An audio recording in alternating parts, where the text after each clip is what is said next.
Olá, eu sou a Rebeca Romero e esse é o programa Segredo do Sucesso.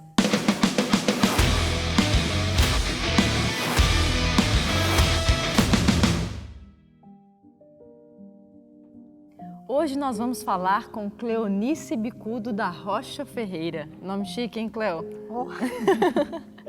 Ela é pedagoga, formada em artes visuais e professora de Libras, inclusive minha professora.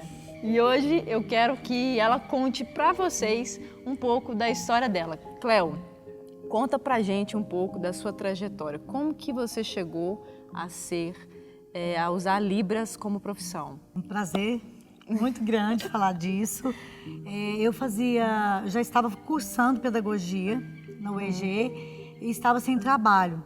E já tinha procurado algumas coisas para fazer e não aparecia, muito difícil. E eu com criança pequena, fui mãe aos 15 anos, né? Meu esposo tinha 23, eu tinha 15. Somos casados até hoje e sem trabalho, vivendo uma vida muito difícil. E eu estava na fila de ônibus em Brasília e uma moça me entregou aqueles panfletinhos com alfabeto em Libras e perguntou se eu sabia conversar. Eu falei, não sei, não sei falar não sei falar dessa língua. E aí ela falou algumas coisas comigo e aquilo ficou no meu coração. Ela era surda? Ela era surda e vendia no sinal, né, nas paradas de ônibus, esses alfabetos em língua de sinais. E aquilo foi um presente de Deus para mim. Quando eu vi aquilo, eu falei, é isso que eu quero fazer. E aí, já quase concluindo a faculdade, eu me ingressei num curso de Libras e aí não parei mais. E aquilo ali foi o start, quando você olhou o folder que deu esse sentimento em você para querer aprender mais a língua. Eu desejei aquilo, eu pensei assim, como que eu posso, né, ser útil? E aí no ano seguinte, eu consegui uma sala de aula que tinha uma menina surda. Então eu comecei a me interessar, a querer conversar com ela. Ela já sabia Libras, eu não sabia. Eu fazia mímicas, eu fazia gestos, eu fazia teatro. Eu falei, eu preciso encontrar, né, aonde tem curso, como fazer esse curso. E quando eu encontrei, foi assim um divisor de águas na minha vida. E como foi que você encontrou, assim? Como você ingressou realmente para ser hoje essa profissional que você é? Eu trabalhava como contrato no município de Cocalzinho e um curso de Goiânia foi contratado para ministrar aulas em Cocalzinho. E eu morava na época lá e aí o prefeito na época me deixou fazer o curso, porque eu não era efetiva. Aí ele, não, você pode fazer. E o interessante é que nós éramos aproximadamente umas 25 pessoas, praticamente só eu que permaneci. Olha só, você também destacou dentro do curso, né? Eu já tinha muitas habilidades dentro do curso. Eu me lembro que eu fazia grupo de estudo, as pessoas iam para minha casa para eu ensinar os sinais que eu não tinha esquecido. Porque as outras pessoas aprendiam e esqueciam com muita facilidade. E eu não esqueci. O que eu fazia para não esquecer? Eu montava grupinhos de adolescentes. Olha, eu vou ensinar para vocês uma música em Libras. Aí para eu não esquecer, porque na cidade não tinha surdo, só tinha essa menina que era aluna minha. E então, para a gente não esquecer, eu fazia grupos musicais nas unidades escolares, como amiga da escola, para não esquecer. Essa é uma excelente dica, né, para quem está nos assistindo, quer aprender. Às vezes só vai na aula, assiste e vai embora, e não faz esse treinamento, né? E é interessante, você mesmo me ensinou a gente ter amigos surdos, né? Para que daí a gente possa treinar mais, né? E qual foi esse período, Cleo, de estudo? Quanto tempo já tem que você se esmera nessa língua? 15 anos. 15 anos? 15 anos, desde que eu passei no concurso para professora no município de Anápolis, que eu trabalho dentro dessa área. Eu me realizo, na verdade, dentro dessa área. E, Cleo, eu quero que você conte um pouco pra gente de algumas histórias. Assim, eu sei que são várias histórias que já aconteceram de você ajudar surdos, né, na comunidade, no dia a dia deles.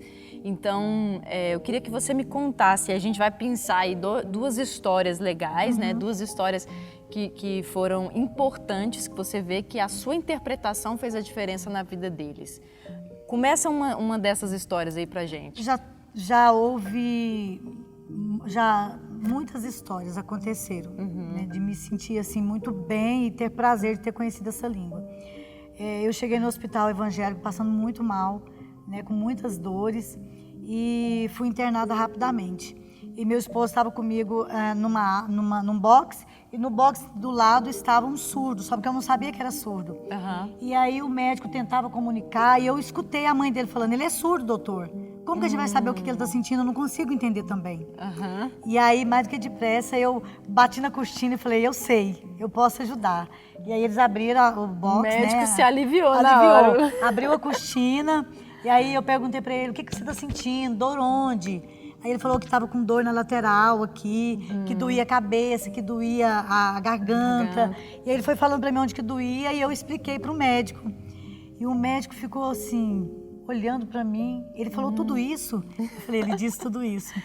E o médico conseguiu, né, diagnosticar o problema, inclusive passou por uma cirurgia e ficou bem. Então, assim... Você ajudou naquele momento. Eu consegui, né, fazer essa primeira abordagem, A mãe deve ter né? ficado satisfeita, porque esse tipo de situação deve acontecer demais, né, Cleo?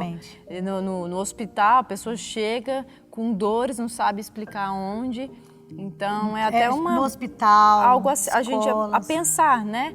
Que às vezes é uma situação fora do nosso cotidiano, mas que acontece. Acontece né? corriqueiramente. Às vezes as pessoas que não têm a perda auditiva, elas não conseguem entender que existem essas necessidades. Isso. E só percebe essa necessidade os familiares, as próprias pessoas surdas e quem convive com eles, para entender essa necessidade. E tem alguma outra história, assim, de algum surda que chegou a ser sua super amiga, e assim, vocês têm relacionamento, às vezes, de um período muito longo? Alguma outra história interessante para a gente conhecer? Eu tenho alguns amigos surdos, né? Mas eu tenho uma amiga surda que trabalha comigo, né? Nós fazemos curso em Cocalzinho, em Pirinópolis, Corumbá, e ela sempre me acompanha, porque eu acho importante, quando um ouvinte, eu sou ouvinte, e eu ensino língua de sinais, eu acho importante que tenha um surdo, né?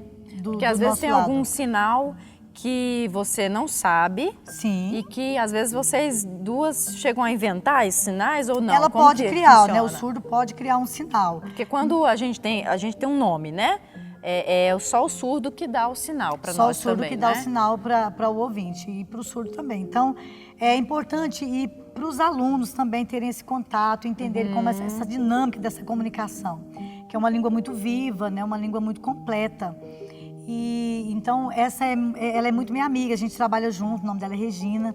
E ela assim é muito engraçada, muito de bem com a vida. E aconteceu uma situação interessante entre eu e ela, porque eu estava interpretando uma fala dela e uma pessoa até do meio político perguntou para ela: você sabe dirigir? Como que surdo dirige? Ela ficou irritadíssima. Ela ficou tão irritada, ela perguntou assim, pergunta para ele onde é que ele acha que eu vivo, se é no planeta Terra, se é no Marte. E ficou furiosa, porque o que faz ele pensar que eu não dirijo, né? E ela tá certa. E aí eu, assim, de forma muito cautelosa, interpretei, não, eu dirijo sim. Aí ela olhou para mim, você não tá falando como eu estou falando. Então, assim, acontece muito isso. Você amenizou, você eu tentei aponte, amenizar, né? e ela percebeu, né, na minha fala, que eu não estava sendo tão eufórica, né, na explicação. Tão brava como ela é, né? E assim, ela defende mesmo os direitos dela, e esse contato faz com que a gente perceba a riqueza que é esse mundo das pessoas surdas. E eu conheci a Regina, né, em uma das nossas aulas. Ela realmente é mais estupim curto. E eu acho interessante, o bonito da história dela, Cleo, que inclusive, dentro desse contexto que a gente está conversando, ela é uma mulher super estudada. Muito. Né? Ela estudou, assim, pós-graduou, Fez né? faculdade, então né? não é só dirigir. Não, que ela sabe, ela tem né? uma vida normal, né? Com as privações da audição. Eu acredito, Cleo, que você faz toda a diferença também na amizade com Regina. Eu conheci ela, né? E é nesse sentido, Cleo, que eu trouxe você aqui para o programa Segredo do Sucesso, porque, de fato, Cleo, pessoas como você existem diversas, né, nesse país que nós vivemos, e muitas vezes as pessoas estão ligando o sucesso com poder e dinheiro. E não é. Uma pessoa de sucesso é uma pessoa que é instrumento social, né, para muitas pessoas. Então, aproveitando aqui, primeiramente, queria que você fizesse em libras para a gente aprender aqui como é que se fala segredo do sucesso aí. Vamos lá, então. Vamos lá. Segredo, tem que ficar com o punho fechado. Do sucesso. Sucesso. Segredo do sucesso. Então, esse é o programa Segredo do Sucesso. E se você tem uma história linda como essa da Cléo, pode escrever pra gente no contato@rebecaromero.com.br. E eu vou trazer você aqui no lugar onde está a Cléo pra gente conversar e contar a sua história. Muito obrigada, Cléo. Eu que agradeço, foi Maravilhoso. Muito bom falar disso. Então, te amo. Amo todos vocês. Amo todos vocês Se e inscrevam. tchau, tchau. Tchau, tchau. Tchau, tchau.